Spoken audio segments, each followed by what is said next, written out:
Sé que algunas cosas no han estado del todo bien conmigo. Pero ahora puedo asegurarte, con toda confianza, que todo volverá a marchar bien. Ya me siento mucho mejor. Créeme que sí.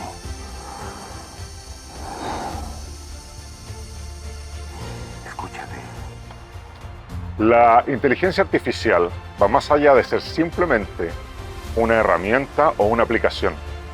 Hace 50 años, en la película 2001, La Odisea del Espacio, apareció una supercomputadora llamada HAL 9000, que pretendía solucionarnos la vida.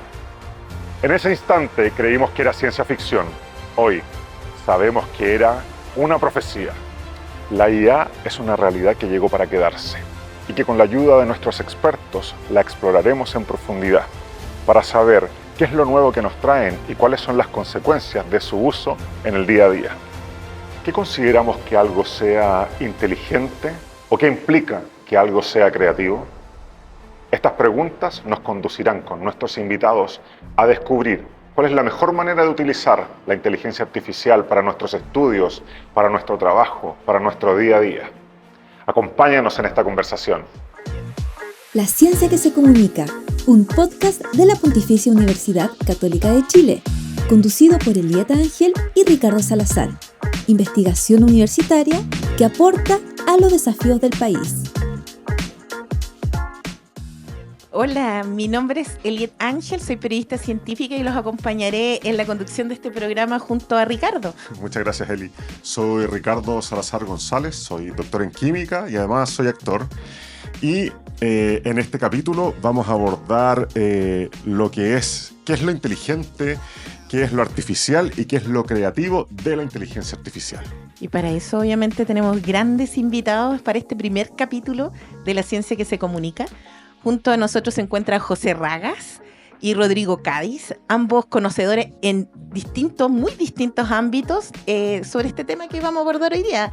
Lo bueno, lo malo, lo feo. Lo inteligente, lo artificial y lo creativo de la inteligencia artificial. Así es. Bueno, para conocer un poco a nuestros invitados, Rodrigo Cádiz es profesor titular de la UCE, del Instituto de Música y del Departamento de Ingeniería Eléctrica.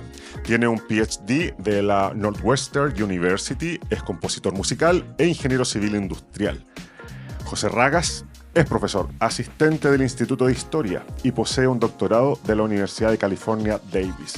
Fue investigador postdoctoral en Science and Technology Studies en Cornell y docente en Historia de la Ciencia y Medicina en Yale.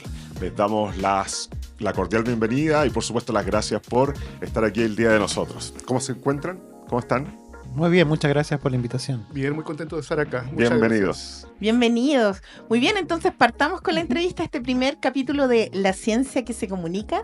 Para partir nos gustaría saber lo más básico. ¿De qué hablamos cuando hablamos de inteligencia artificial? Ahí Cachipún, ¿quién parte?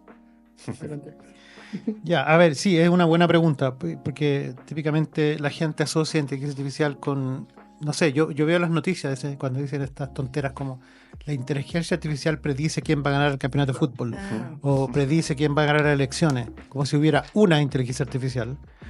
Es un campo de investigación muy amplio, muy viejo también, desde los años 60 para adelante, que tiene muchas subdisciplinas subáreas y lo que sí existen son muchos algoritmos o muchos sistemas creados en base a algoritmos de inteligencia artificial que existen. Entonces, más que preguntar, la inteligencia artificial, o más que decir, predice el campeón del fútbol, es decir, este algoritmo, versión 48, predice tal cosa. Eso podría ser algo que uno tenga algún sentido, pero hablar de inteligencia artificial así como en abstracto, es como, yo hacía el símil como que habláramos de que la humanidad predice quién va a ganar el campeonato de fútbol. No, una persona predice, no la humanidad. Como lo mismo, ¿no? Es un algoritmo en particular. Sí. José, ¿tú piensas algo parecido? Sí, yo creo que es un poco como que se ha vuelto un poco todo y nada, ¿no? Porque se utiliza casi para eso, uno lo ve todos los días, uno lo ve cómo va cambiando y también cómo van saliendo nuevas formas, nuevas aplicaciones. Pero yo lo vería como un sistema tecnológico fascinante, avasallador también, que es muy prometedor en algunos aspectos, pero que también genera preocupación en otros, y curiosamente que es uno de los sistemas tecnológicos de los cuales menos sabemos a la vez también, ¿no? Porque hay como una suerte, como lo que llaman un hype, ¿no? O sea, como una suerte de hiperentusiasmo que no nos está permitiendo como saber a Como que profundidad. nos nubla un poco la vista y es como un gran nombre. Exactamente, ¿no? Desde cosas básicas como cuando le preguntamos algo al ChatGPT hasta como lo que vemos en la prensa, ¿no? Como estas son las mejores ciudades para el verano, ¿no? Según ChatGPT, que es al final que es una persona que ha programado eso, ¿no?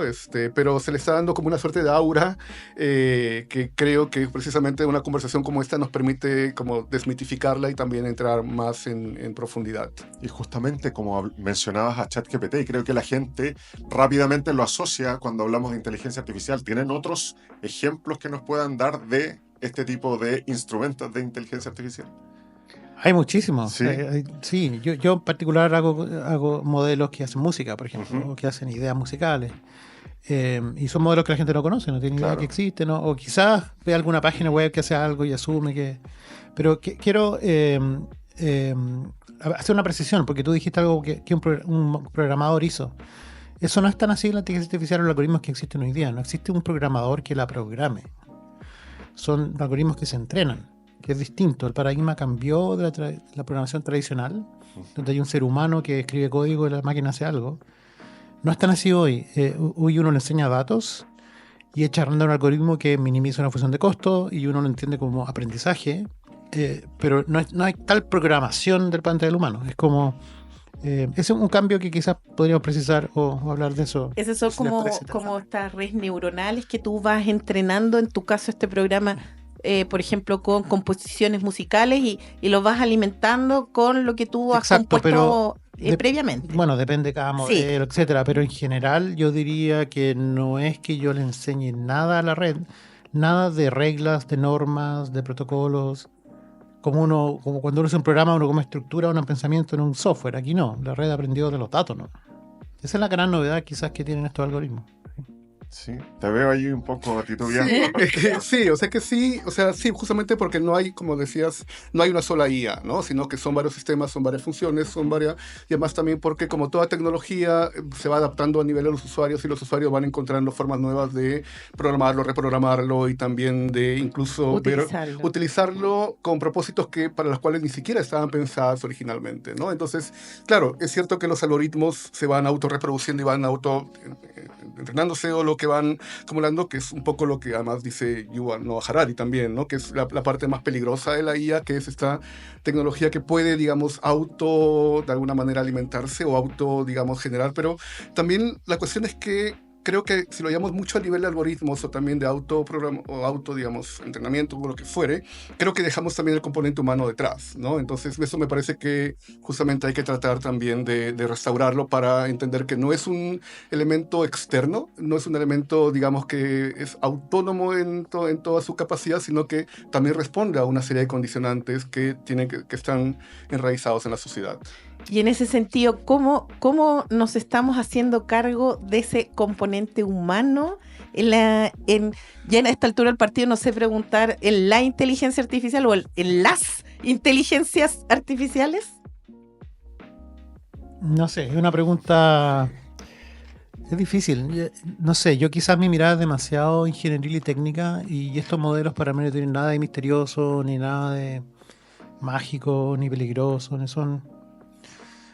algoritmos bastante simples de explicar desde el punto de vista de la matemática, que minimizan una función gigante de muchas dimensiones. Eso es lo complicado, nomás que son muchas dimensiones, pero hacen minimizar algo, por lo tanto la entrada se parece a la salida, entonces aprendió algo. No sé, no me preocupa tanto el componente humano desde el punto de vista del diseño de los algoritmos, sí del uso. Me parece que el uso que uno le da a estas cosas claramente puede ser muy variado. A mí en particular me interesa desarrollar sistemas que ayuden a los compositores a crear música, por ejemplo, o que ayuden al artista a poder hacer su arte. Pero es totalmente cierto que la gente lo usa para cualquier cosa. O sea, ChatGPT es simplemente un predictor de texto. No es nada más que eso. No tiene ninguna otra función, ni ciencia, ni propósito, ni objetivo. Y la gente le usa, no sé, ya, ¿qué como hoy día? Dame una receta para qué como hoy día. ¿Sabes? Sí, Conozco va, o casos. sea, si tú le das ciertos prompts o te va a producir una receta razonable, pero ¿es un cocinero? No. Pero la gente lo toma como si lo fuera. Sí. Es otro problema, Sí. pero no es problema del Sí. diseño de los algoritmos, es el problema de cómo lo usan. Sí, tiene que ver también un poco con la autoridad que se le da también a ese tipo de tecnologías, ¿no? O sea, como una forma en la cual delegamos una serie de tareas o responsabilidades que tiene que ver con eso, como dime cuál va a ser el clima de hoy, hasta, por ejemplo, cómo se utiliza sistemas digamos, más complejos para, por ejemplo, lo que está pasando en algunos sitios, en algunos lugares, para reemplazar sistemas de justicia, ¿no? Para determinar, para tomar decisiones respecto a qué sentencia se puede aplicar o, en todo caso, qué sentencia se debe aplicar de acuerdo a cada pena o cada situación. Entonces, tiene que ver con la parte, con la arquitectura de Internet, con la parte ingenieril, pero también con justamente cómo esa parte está también rodeada de una serie de demandas y también de exigencias sociales y humanas para las cuales la IA justamente me parece que está yendo para un campo en el cual le estamos dando demasiada autoridad y demasiada relevancia y estamos delegando muchas tareas que deberían seguir siendo totalmente, digamos, personales, ¿no? o humanas. Claro. Y justo dentro de esto último que ha dicho José y también que mencionó acá, está el hecho de, entonces, ¿qué tan creativa puede llegar a ser una inteligencia artificial? Digo una ya ahora, definiendo una en particular. Tú que haces música justamente, ¿hay creatividad dentro de esa inteligencia artificial que tú utilizas? Sí, bueno, es una gran pregunta. Y yo tengo un Fondesit que se trata de eso, justamente, de estudiar creatividad y musicalidad en sistemas generativos, especialmente diseñados para hacer audio o hacer música. Y una pregunta de investigación, no una pregunta que tenga respuesta sí, no, así como tajante. Lo que sí yo he hecho modelos y lo he explorado un poco yo tendería a pensar que hay evidencia que uno podría decir sí, son creativas o al menos son indistinguibles de un creador, de una persona humana, que por lo general no tenemos ninguna, salvo quizás casos excepcionales. Nadie tiene por lo general se opone a que una persona humana sea creativa. O sea, sí, por supuesto que puede ser creativo alguien. Bueno, si las máquinas generan resultados muy parecidos, procesos muy parecidos a lo que haría un humano, ¿son creativos o no? Es una pregunta válida, etcétera. Pero quizás más allá de solamente, así como existen inteligencias artificiales en plural, existe creatividades en plural, muchos tipos distintos. Quizás la pregunta es ¿qué es creatividad? Más bien, más que decir son creativas o no. ¿Qué es lo único de lo humano creativo? Lo que yo argumento es que hay mucho de lo creativo que es confundible entre máquinas y humanos. Nos falta definir más precisamente qué los separa en términos de creatividad. Quizás por ahí va más bien el camino de... Por el fondo lo que tú dices es que si tú muestras una composición en estos momentos, me lo muestras a mí o a Ricardo, para nosotros que tampoco estamos tan entrenados en esto, va a ser indistinguible si esto fue hecho por un humano o por una inteligencia artificial en particular, y un poco... Sí, pero eso ya no es ni siquiera tan novedoso. Eso ya se hizo en los 70. O sea, música compuesta en estilo existe hace mucho tiempo. Y es realmente indistinguible. Tú le preguntas a expertos y no distinguen si lo compuso un compositor conocido o no. Eso ya pasó hace mucho tiempo. No es algo de ahora de la inteligencia artificial, que comúnmente conocemos ahora. Lo que sí, los modelos son cada vez más complejos y hacen tareas cada vez más cercanas a al límite de lo humano. Una de las cosas que más o menos uno de los principios de la inteligencia artificial es que uno no debiera esperar que un modelo le gane a un humano en general. O sea, lo mejor que podemos hacer es que un algoritmo se acerque a un humano o le gane cosas que son obvias, hacer rapidez, hacer cálculos rápidos, pero en general lo mismo que hace un humano. Pero hoy día son tan complejos que hacen cosas que ya nos parecen un poco suprahumanas. Solamente porque son muchas, son muy complejas, no porque en sí mismas sean tan difíciles, sino que es que la capacidad de hacer cosas que tienen estas máquinas, ¿cierto? Ahora tienen capacidades para hacerlo rápido, esto permite que hagan cosas rápido, lo que tú les solicites se realiza. Pero no tan rápido, sino cosas increíbles porque tienen mucha capacidad de cómputo. O sea, ¿por qué ChatGPT es tan bueno? Porque entre comillas, se leyó, a la gente le habla así, ¿no? Se entrenó con una gran variedad de textos, que es algo que un humano jamás puede hacer. Imposible. Entonces hace cosas que un humano no puede hacer, pero no porque el humano no puede hacer, sino porque no hay tiempo para leerse todos esos textos. resumirlo, pero si uno tuviera ese tiempo, serían lo mismo un poco, creo yo. Yo creo No sé. que es muy interesante tener la mirada actual de lo que está ocurriendo, pero también es importante mirar un poco hacia atrás de la historia de la inteligencias artificiales. Claro. Ya lo adelantaba Rodrigo, que es un concepto que está ahí en plena Guerra Fría. Un poco, José, entrando de lleno en tu expertise en cuanto a la historia de las inteligencias artificiales. ¿Qué nos tuvo que puedes contar? pasar Sí. hasta que llegáramos a ChatGPT? ¿Qué pasó antes de ChatGPT? Porque Bueno, pareciera que claro. como que... Sí, bueno, que esto explotó hace un año, 2 años con el OpenAI, con el ChatGPT, y como que es como que todo el mundo se dio cuenta que existía esto, pero en verdad es mucho más antiguo. Y algo que yo traigo justamente en uno de los argumentos que tengo es que hay que distinguir lo que es la IA de lo que es la inteligencia artificial. O sea, la IA es una etapa específicamente que surge en la Guerra Fría, en la conferencia de Dartmouth, y que lo que hace es tomar precisamente elementos que estaban desarrollándose en ese momento alrededor, por ejemplo, de Alan Turing, de Norbert Wiener, ¿no? Que responden también a demandas de la Segunda Guerra Mundial a nivel de procesamiento de información, de criptográfico, manejo de información también con propósitos bélicos y de defensa, y que estaba encaminado en esa dirección, ¿no? Entonces, cuando uno entiende lo que es inteligencia artificial o la IA, hay que entenderla con el concepto que se acuñó en los años 50 y que no necesariamente responde a lo que quizás es hoy, ¿no? Y eso también uno puede extender el arco temporal hacia que la inteligencia artificial es una búsqueda constante y es una forma de desarrollo, para encontrar entidades cognitivas, racionales, emotivas, que pueden haber sido creadas por los humanos también, y que uno lo encuentra desde Grecia en los mitos, lo encuentra también en mitos prehispánicos o también de otras culturas, que tiene que ver con la idea de elementos externos al humano, por ejemplo, máquinas o artefactos, ¿no? Tecnología. ¿Cuál es esa relación? Que no es tanto la tecnología en sí, sino qué es lo que la tecnología dice de los humanos. Entonces es una búsqueda constante que lo que ha pasado ahora en estos, sobre todo en los últimos 2 años, es que esta IA en particular nos ha quitado toda esa complejidad de preguntas. O sea, nos ha quitado toda esa densidad analítica, digamos, que venía acompañada y que venía trayéndose desde la Guerra Fría, y lo ha convertido en un elemento mercantil, muy como instrumental también, casi repetitivo, y en el cual lamentablemente es lo que está terminando por casi rediseñar la sociedad y lo va a hacer en los siguientes años. ¿Y tienes algunos ejemplos particulares? Porque claro, ¿cuál es el ChatGPT de la Guerra Fría? Bueno, de hecho, la Guerra Fría es muy importante porque ahí se desarrollan gran parte de los sistemas tecnológicos que vemos ahora, la Internet, ¿no? O sea, ¿no? El ARPANET, ¿no?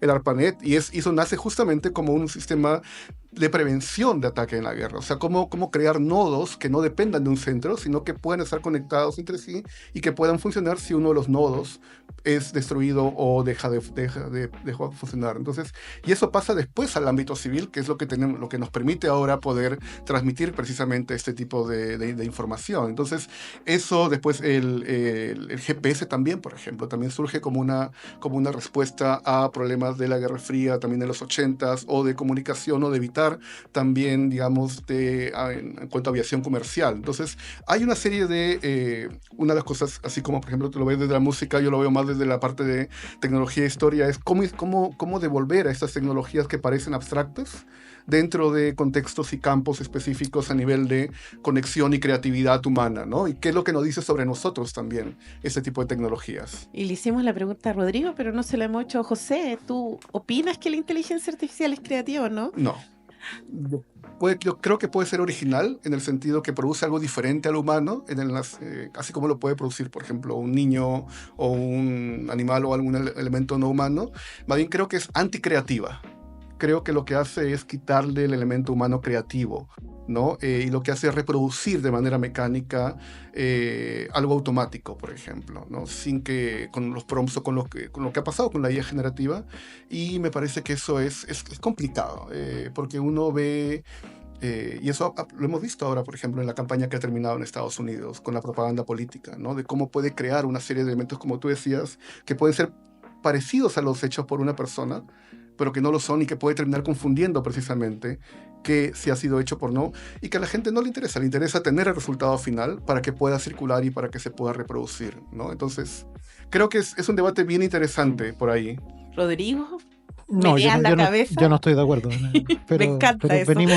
Venimos de espacios, lugares muy distintos, quizás. No, yo creo que hay elementos, o sea, es que es creatividad. Si uno va a la definición de la psicología, creatividad tiene elementos de novedad, de Novedad. saltos conceptuales, de que tenga un valor, que tenga utilidad, etcétera, y todo eso lo cumple algo hecho por una de estas cosas. O sea, si lo juzgamos bajo, si yo no te digo, a ver, hay que distinguir entre un objeto creado por un proceso creativo. Yo creo que los objetos en sí no son creativos, los procesos son creativos. Pero yo te paso algo que fue creado por un proceso A o B y tú no sabes si fue de un humano o no y no tienes idea, lo juzgas igual de creativo, como he hecho encuestas que dan eso en el fondo. Entonces, o por ejemplo una red que entrenamos con acordes de 3 notas y inventó acordes de 4 notas, que es algo musical que tiene valor que la red nunca vio al momento de entrenamiento, pero sin embargo lo genera. Bueno, eso es usar conocimiento viejo para hacer algo nuevo. Eso es creatividad, por definición. Es lo que Entonces, los científicos hacemos de cierta manera, porque o sea, realmente sí, yo o sea, leo muchos papers para poder generar una línea de investigación o crear algo nuevo, una tecnología. Claro, lo que yo no quiero transmitir es que yo piense que los humanos son iguales a las máquinas o a los algoritmos pero la definición de creatividad o ciertas definiciones, que depende de qué tan quisquilloso uno se ponga Sí. en qué definición Muchas ocupa, lo asocian a personas. pero por lo general son más o menos estándar para ambos casos. Entonces, ¿por qué no pensar que son creativas? O sea, pero es una pregunta de investigación, ¿no? Para mí no es una pregunta zanjada que tenga sí o no. En el fondo. Es una cosa que me interesa como tema de pensar y de investigar. Claro, y justamente en ese sentido, ¿cómo ven ustedes el futuro de la IA? Si ya han visto todo José nos hablaba un poco de la historia hasta el boom desde el año pasado, ¿cómo lo ven en los próximos 10 años, por ejemplo? A ver, yo creo que hay dos caminos posibles. O sea, bueno, hay muchos en realidad, pero dos que más me interesan a mí quizás. Uno es que la capacidad de cómputo y de tener más datos va a seguir aumentando, ¿no? Yo no veo ninguna razón por la cual eso no aumente en los próximos 5 o 10 años. Entonces vamos a tener modelos cada vez mejores. Cada vez el ChatGPT va a ser mejor en el sentido de que... Y quizás no de- solo de texto, métrica. sino que imágenes. No, eso ya viene, existe. sí, No, eso ya existe. Sí, pero no a nivel Eh, como tan masivo como en estos No momentos. sé, hay herramientas bien masivas de esto, de generación de imágenes, de texto, etcétera. Pero yo creo que el camino más interesante es un poco, desde el punto de vista ingenieril quizás, y de como más técnico, es que estas redes se llaman neuronales y todo porque tienen una cierta inspiración en la neurona y que más o menos, no sé, yo no estoy demasiado convencido que el nombre sea muy bueno, etcétera. Pero un niño chico, yo le puedo enseñar a una máquina que distinga un gato de un perro. Pero necesito muchos ejemplos, muchos datos. Pero un niño lo hace viendo 2 gatos, listo, ya cachó que es un gato. No necesita más ejemplos. Y yo creo que hay investigación que va en esa línea. Hacer estos modelos más simples, que dependan de menos datos. Y cuando eso se logre, eso va a ser wow. Cuando tú a una máquina le muestres 3 fotos de gato y ya Y no se listo. equivocó nunca más, eso realmente es mucho más parecido a la inteligencia humana.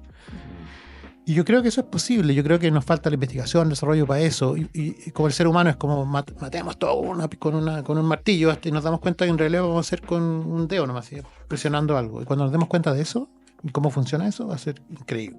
Esa es mi opinión, por lo menos. José. Yo lo veo un poco con preocupación el futuro. O sea, creo que la parte técnica efectivamente sí va a avanzar mucho. Creo que va a avanzar exponencialmente porque está en una senda, en un rumbo. Además, hay mucho interés articulado, digamos, para poder seguir perfeccionando esto también a nivel tanto de capacidad como de información y procesamiento. Y creo que por ese lado no tengo ninguna duda de que es uno de los avances más importantes de las últimas décadas, definitivamente. ¿Y dónde va tu preocupación? Mi preocupación va por la parte justamente no técnica, por la parte humana. O sea, porque creo que, y eso uno puede verlo con otras tecnologías, pero creo que va a generar una dependencia que puede ser complicada o peligrosa, ¿no? En el sentido de que lo hacemos, o sea, desde pedirle que redacte un ensayo hasta pedirle nuevamente el ejemplo, que tome decisiones, ¿no? Y eso ha pasado con otras tecnologías. Google Maps, por ejemplo, hay estudios, se salió un estudio en Bloomberg, donde se señala que el uso o la dependencia de Google Maps nos está afectando nuestro sentido de orientación, ¿no? Y no me refiero a campiñas o valles, me refiero en la ciudad misma, ¿no? Puede pasar, o ya está pasando eso también, por ejemplo, con el Waze, ¿no? En el sentido de orientación, de cómo ubicarlos o cómo llegar a determinada dirección. Y en el caso de la IA, yo creo que tiene mucho potencial y ese potencial se está viendo, por ejemplo, a nivel de optimización de información, ¿no? Se está utilizando en medicina bastante para detectar, está detectando tumores, está detectando problemas a nivel de, digamos, de rayos X y también de resonancias que el ojo humano no detecta, ¿no? El uso entrenado de algoritmos de manera profesional y además de manera mucho más profunda, con una cantidad de información que jamás se ha tenido en la humanidad, va a permitir también. Pero el otro problema es que pase con lo que pasaban con los algoritmos hace unos 10 o 15 años, y que también han salido muchos estudios sobre esto, de cómo se está dejando que los algoritmos tomen decisiones respecto a temas sociales, a nivel, por ejemplo, vivienda, ¿no? A nivel de justicia también, ¿no? Y ese tipo de situaciones. El crecimiento es gigante en función del desarrollo de la inteligencia artificial, con la preocupación en la responsabilidad de cómo lo usemos, ¿cierto? Y para eso creo que se está tomando pasos apropiados en algunos casos, que son las regulaciones, ¿no? Lo ha hecho la Unión Europea. Chile también está bastante avanzado con eso. Creo que están... Pero me parece que no es el sentido comercial por el cual porque finalmente es una tecnología que busca dar dividendos y beneficios también a determinados sectores. Entonces me parece que por ahí va a ser un problema a diferencia de Internet, que surgió también como que fue declarado un bien público, ¿no? Pero después de mucho tiempo, creo que estamos repitiendo algunos errores que pudimos haber aprendido de otras tecnologías anteriormente. Súper. Y el tiempo vuela, como que a uno le da ganas de hacer 1000 preguntas más, pero ya como cerrando el programa, pasamos a nuestra sección Comunícate un dato. Esto es Comunícate un dato, una sección de nuestro podcast donde nuestros invitados e invitadas comparten sus recomendaciones de películas, series o libros sobre un tema del capítulo. Sí, no, en realidad no sé si es un dato porque es una película viejísima, ¿eh? O sea, pero que probablemente las generaciones no conozcan, que es 2001, no decía del espacio. O sea, una película donde hay una cuestión que se parece mucho a lo que hoy día haría ChatGPT, pero pensado hace décadas atrás, y genial. Es muy interesante. Sí, una película también que para ese mismo rubro, que es Her, ¿no?